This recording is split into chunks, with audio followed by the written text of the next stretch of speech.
I swear, I wasn't trying to make a statement with my hair that morning. I had washed it the night before, twisted it up while half asleep on the couch, and took the twist down right before dawn, hoping the curls would fall soft and neat. But they dried a little wild. Framing my face in that way my Aunt Denise always said made me look like one of those artsy girls who don't follow rules. I almost retwisted them, almost slicked everything back, almost reached for gel I definitely didn't have time to find. But grief was already sitting on my chest, making every little decision feel heavier than it should have been. So I let my hair be, just like Grandma always told me. I didn't expect that choice to turn into a whole conflict before the sun even cleared the neighbor's roof. I was standing in my mother's living room, pulling on my black blazer, when she came around the corner holding her coffee mug, like it was a microphone she needed for emphasis. She looked me over from head to toe, taking her time. Her eyes lingered at my curls, then drifted down to my shoes, then came back up like she was confirming her suspicion. "You're not wearing your hair like that to the funeral, are you?" I blinked. "Ma, what? What's wrong with my hair?" "It's not funeral appropriate." She said it gently, but with that tightness behind the words.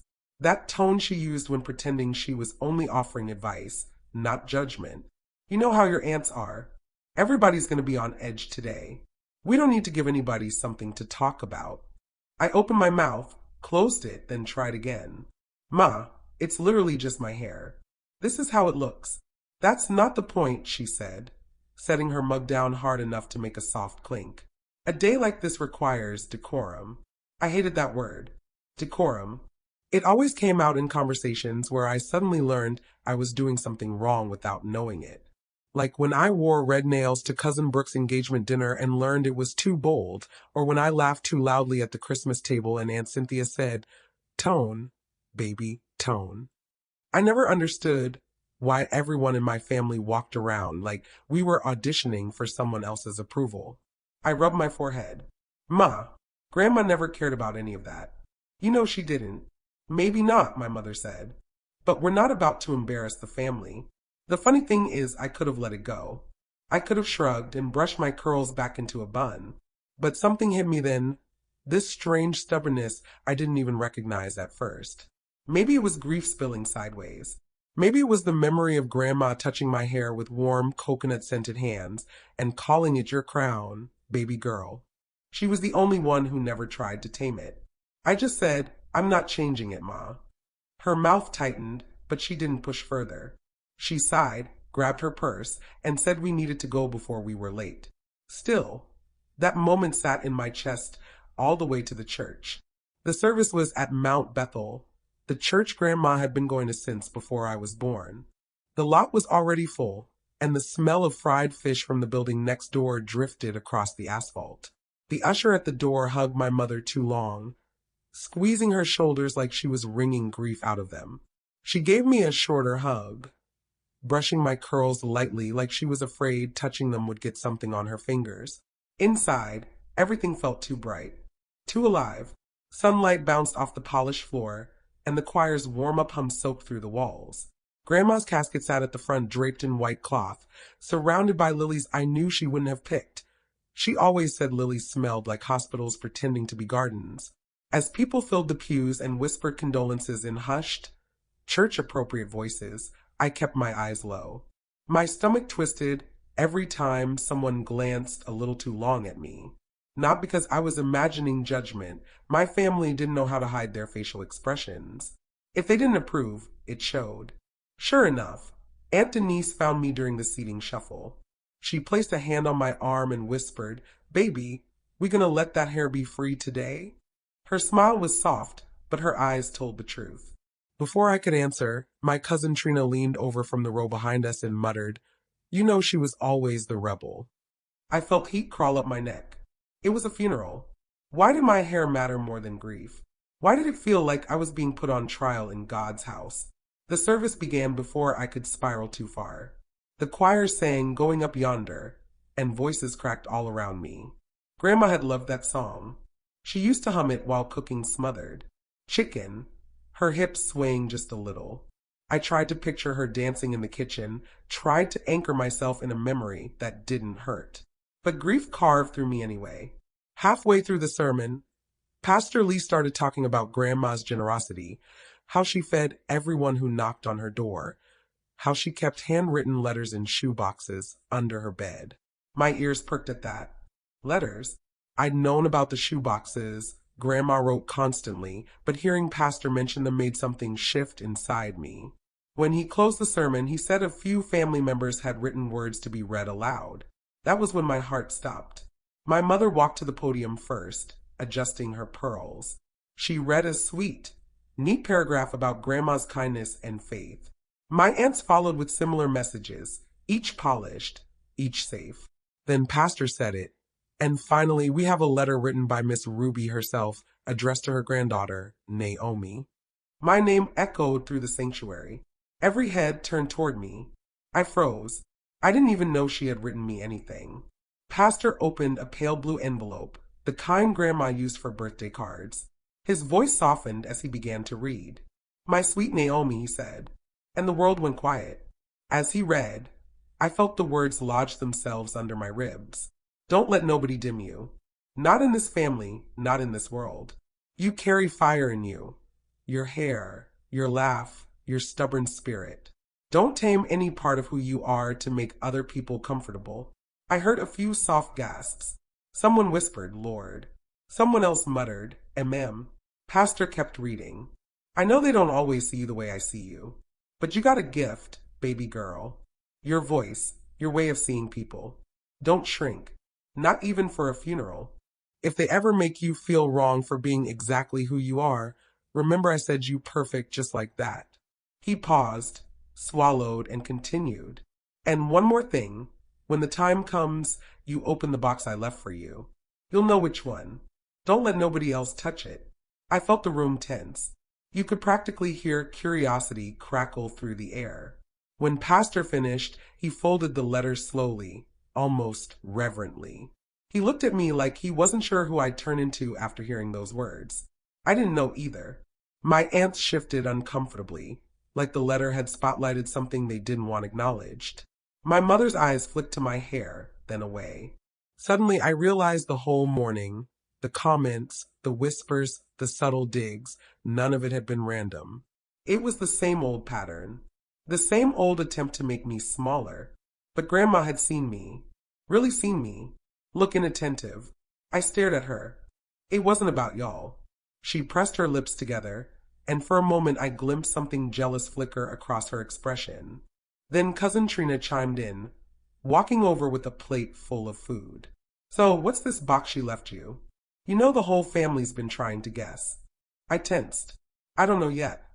"Well, don't go thinking it's some special inheritance or something," she said lightly, but her eyes were sharp. "Grandma loved all of us. I never said she didn't." I walked away before my irritation spilled out. I found a quiet spot near the exit and sat down, letting the noise fade into background hum. Every few minutes someone came over to hug me, offer condolences, or tell me how beautifully the letter was written. But underneath all of that, I could sense the shift, like everyone was suddenly wondering what Grandma had meant, what she had planned, what she had left behind. When things finally wound down, my mother drove us home in silence. She kept her hands tight on the steering wheel, her jaw clenched. Streetlights streaked across her face as we passed them. "You okay?" I asked quietly. She hesitated. "I'm fine." But I could feel the tension radiating off her. When we got inside, she went straight to the kitchen, rummaging through a drawer like she was looking for something to organize, something to fix. I stood by the counter. "Ma," I said softly, "why did Grandma write me that letter?" She dropped the drawer closed. The sound echoed. "How should I know?" she said, too quickly. "You sure?" I watched her closely. "You looked surprised. More than everybody else." She avoided my eyes. "Your grandmother was sentimental. She wrote things. I didn't know she wrote you one. That's all." But I didn't believe her. Not when I remembered the look she gave me in church. Not when I remembered how she suddenly walked away after the sermon, wiping at her face, but not exactly crying. Something wasn't adding up. Later that night, after she'd gone to bed, I lay awake staring at the ceiling. My hair had frizzed even more by then, curls puffing out like they were trying to break free from every expectation anyone had ever placed on them. I thought about Grandma, her laugh, her hands on my shoulders, the way she always said my spirit was bright like a porch light in the country. Why had she written only to me? Why did her letter sound like instructions? A warning? A blessing? All three. I rolled onto my side, trying to quiet my mind. But sleep wouldn't come. That's when I remembered something. 2 weeks before she passed, Grandma had called me. Her voice was weaker than usual, but she still had that little spark. "Naomi," she'd said, "there's something I've been meaning to tell you." I asked what it was, but she said she'd tell me when I visited next. But I never got the chance. She passed before I made it home. Now that memory tugged at me with new weight. The next morning, I drove to Grandma's house alone. The place still smelled like her, lavender lotion, old books, and a hint of cornbread that never seemed to leave the walls. My chest tightened as I stepped inside. I headed straight to her bedroom. The shoeboxes Pastor mentioned were stacked neatly under the bed. I pulled them out one by one. The first box held old letters from church friends. Another was full of recipes scribbled on index cards. The third box had photos, some I remembered, some I'd never seen. Then, tucked behind them, almost hidden, was a box I'd never seen before. It wasn't a shoebox. It was wooden, carved with a pattern that looked hand-etched. My name was burned into the lid. My breath caught. This was it. The box Grandma meant. I reached for it, fingers trembling. And that's when I heard a voice behind me. "What are you doing here?" I turned. My mother stood in the doorway, her face pale, her eyes locked on the box in my hands. And for the first time in my entire life, I saw fear on her face. My mother didn't even step into the room at first. She stayed gripping the doorframe, like crossing the threshold might trigger something she couldn't control. Her eyes were glued to the wooden box in my hands, not my face, not the shoe boxes, just the box. And the fear there, that shook me more than anything. "Ma," I whispered, "what's going on?" She swallowed, hard. Then she finally walked toward me, slow and careful, like approaching a wild animal. "You shouldn't be digging through her things alone," she said, but her voice was trembling. That wasn't my mother's usual tone. She was the type who could scold a room full of cousins into whispering with just a single eyebrow raise. But right then she sounded small. "I'm not digging," I said softly. "I'm doing what Grandma asked." She flinched. I sat on the edge of Grandma's bed, the wooden box resting on my lap. I could feel her eyes sharpening, trying to read every gesture I made. She looked like she wanted to snatch it, but didn't know how to justify doing it. "Ma," I said again, gentler this time. "She left this for me." "I know," she said, almost snapping. Then she sighed and pressed her palms together like she was praying silently. "Naomi, things aren't always meant to be opened." I raised my eyebrows. Then why would she tell me to open it? She closed her eyes for a moment. Her shoulders sank. That's when I realized whatever she was hiding wasn't new. It was old, heavy, years in the making. "I need you to listen," she said finally. "Really listen." And suddenly I felt 9 years old again, being told to hush and not interrupt grown folks' business. But I wasn't 9, and this was my business. Still, I nodded. She lowered herself onto the bed beside me, leaving a careful space between us like contact might break her. For a long moment, she just stared at her hands, twisting the edge of her sleeve. "Your grandmother and I," she exhaled. "We didn't always agree on how things should go." That was the understatement of the century. They butted heads like two people holding the same steering wheel and insisting on different turns. But it was always over little things: cooking styles, home decor, church committees. Nothing that would justify the fear I'd seen on her face. "It got worse when you were born," she said. My heart kicked hard. "Me?" She nodded slowly. "Your grandmother adored you. Dotingly. Obsessively even. She made it clear from the start that you were special." It didn't sound like praise the way she said it. "You think that made me jealous?" she continued, reading my expression. "It didn't. Not at first. I was happy she loved you. I was happy she wanted to help." But I murmured. "But she started keeping things from me." Her jaw tensed. "Conversations you two had. Promises she made you. Money she gave you without telling me. Notes she wrote you. And boxes. Her eyes drifted back to the one on my lap. Always boxes. I blinked. I didn't remember boxes. I remembered birthday cards with $20 bills and warm hugs that smelled like vanilla. I remembered being her sweet girl. But boxes? Secrets? Money? I don't understand, I said. She sighed. She was preparing you for something. Something she didn't trust me with. I felt my stomach sink. But why wouldn't she trust you? My mother hesitated. Then her voice dropped. Because your grandmother didn't approve of the choices I made when I was younger. She thought I married the wrong man. Thought I wasn't ambitious enough. Thought I'd settle for a life that wasn't good enough for her granddaughter to grow up in. She rubbed her temples. She never said it outright, but it was there. In her looks, in her tone, in every conversation we had about you.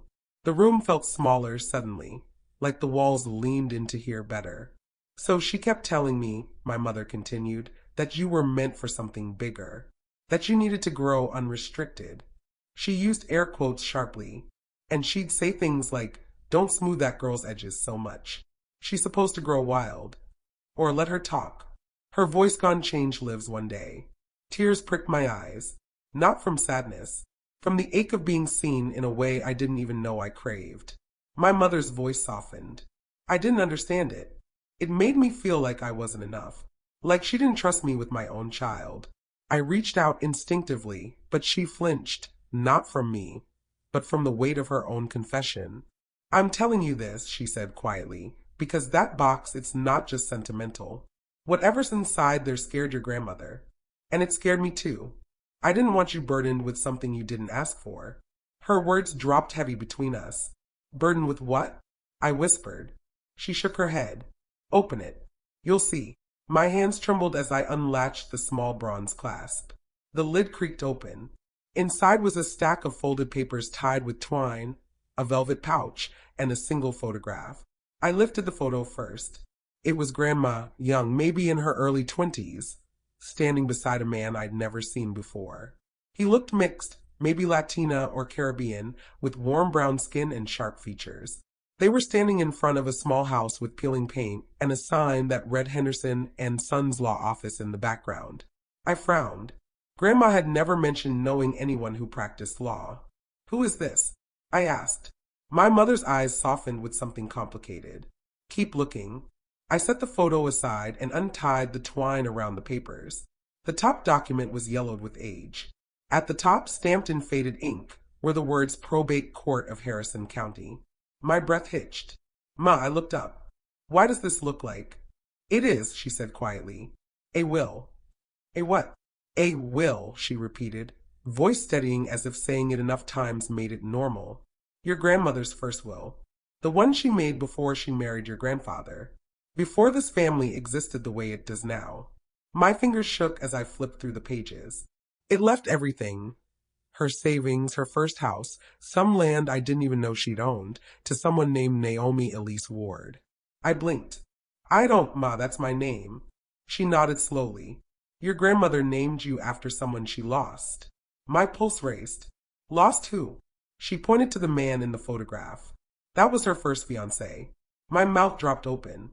She loved him, she whispered. Deeply. But he died in an accident before they could marry. And the land he left her, his family land, was supposed to go to their future children. When he died, she kept it untouched, held on to it for decades. And when you were born looking so much like him, it made her cry.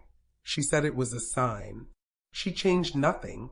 She wanted it all to go to you someday. I stared at the papers, but she made a new will. Everything now is supposed to be split amongst the family. Yes, my mother said. The official will, the one everyone knows about, is the updated one. But this, she nodded at the old will, the one with my name on it. This one was never revoked. The land, his land, was never added to the family assets. She kept it separate. Quiet. I felt dizzy. Why? Because he asked her to take care of their legacy, she said softly. And she believed naming you after him meant you were that legacy. My throat tightened. I didn't know any of this. I didn't want you to, she whispered. I didn't want you to feel tied to a ghost story or some prophecy your grandmother created in her mind. I wanted you to just live. I swallowed. So why are you telling me now? She looked at me for a long moment. Because the land is valuable now, she said bluntly. Very valuable. Developers have been trying to buy it for years. My heart thudded. How valuable? She hesitated, then said the number. I almost dropped the box. Ma, I gasped. That's life-changing money. She nodded. I know. I looked at her. Really looked. And suddenly everything made sense. The tension at the repast, the wary glances, the forced politeness. Grandma's letter. My mother's fear. Does the family know? I whispered. No, she shook her head firmly. And for your own safety, they can't. Not yet. I leaned back, mind spinning. Safety? Ma, they're not. Don't underestimate how people act when money enters a room, she said sharply. Especially money they think they deserve. A chill slid down my spine. She wasn't wrong. So what do I do? I asked. She exhaled slowly. We're going to meet with a lawyer. Someone outside the family. Someone trustworthy. We'll verify the documents, confirm ownership, and make sure the land transfers to you privately, just like your grandmother intended. I hesitated. And the family? She closed her eyes. They'll find out eventually. But not from you. Not until everything is secure. I swallowed. Ma, why are you helping me? You said you didn't want this for me. Her eyes softened. I didn't want it for you as a child. I didn't want you burdened with a destiny you didn't choose. But now, she reached for my hand, surprising us both. Now I just want to make sure nobody takes advantage of you. Emotion rose hot in my chest. You really think they would? She didn't answer. She didn't have to. That silence told me everything. Later that afternoon, we packed the box carefully, locked the house, drove home without a single radio station loud enough to cover the thunder of my thoughts. That night, as I wrapped my hair in my satin scarf, I looked at myself in the mirror. For the first time in a long time, I felt steady, rooted, like every curl was exactly where it was meant to be. Grandma had always called it my crown. Turns out she meant that literally. Over the next few weeks, things unfolded quietly. My mother set up the meeting with the probate attorney 2 towns over, someone with no ties to Mount Bethel, no ties to our family. He confirmed everything, every signature, every date, every stamp. The land was mine. My grandmother had left it in trust for a namesake she wouldn't meet until decades later. And now it was worth more than anyone in our family had ever owned. The lawyer asked what I wanted to do with it. Develop it? Sell it? Preserve it? I told him I needed time. Time to think. Time to breathe. Time to grow into the version of myself Grandma clearly believed I could be. I didn't tell the family. Not yet. Not Aunt Denise with her backhanded compliments. Not Cousin Trina with her sharp tongue. Not the aunts who whispered about my hair while claiming to speak in love. Instead, I kept the secret close. A quiet flame in my chest. But secrets like that change you. They don't make you arrogant. They make you calm. Untouchable in a way people can sense without understanding. At Easter dinner, our first big gathering after the funeral, everyone watched me with a kind of curious suspicion, like they were waiting for something dramatic to happen. But nothing did. I just helped set the table, laughed with the little cousins, and let my curls fall however they wanted. At one point, Aunt Denise pulled me aside again. You seem different, she said, squinting at me. I shrugged. Maybe I am. Well, she said, eyeing my hair, at least you finally figured out how to make that look presentable. I smiled, not because it was funny, but because her opinion couldn't touch me anymore. Later that night, my mother handed me a sealed envelope. This came in the mail, she said, from the attorney. I opened it and found a single document confirming that the land title had been legally transferred into my name. No disputes, no claims, no complications. It was done, and attached to it, paper clipped neatly, was a handwritten note. It wasn't from the lawyer. It was from Grandma. The ink was faint, but the words were unmistakably hers. Your crown was never the hair, baby girl. It was the freedom. Wear it well. I cried. Hard, messy, unpretty crying that soaked the scarf still tied around my head. My mother hugged me, whispering she loved you. More than anything. Don't ever doubt that again. I didn't. I never would. Because the truth was simple. My grandmother didn't just leave me land. She left me dignity, validation, a path forward, a reminder that I didn't have to shrink for anyone, not even family. And for the first time in my life, I believed her.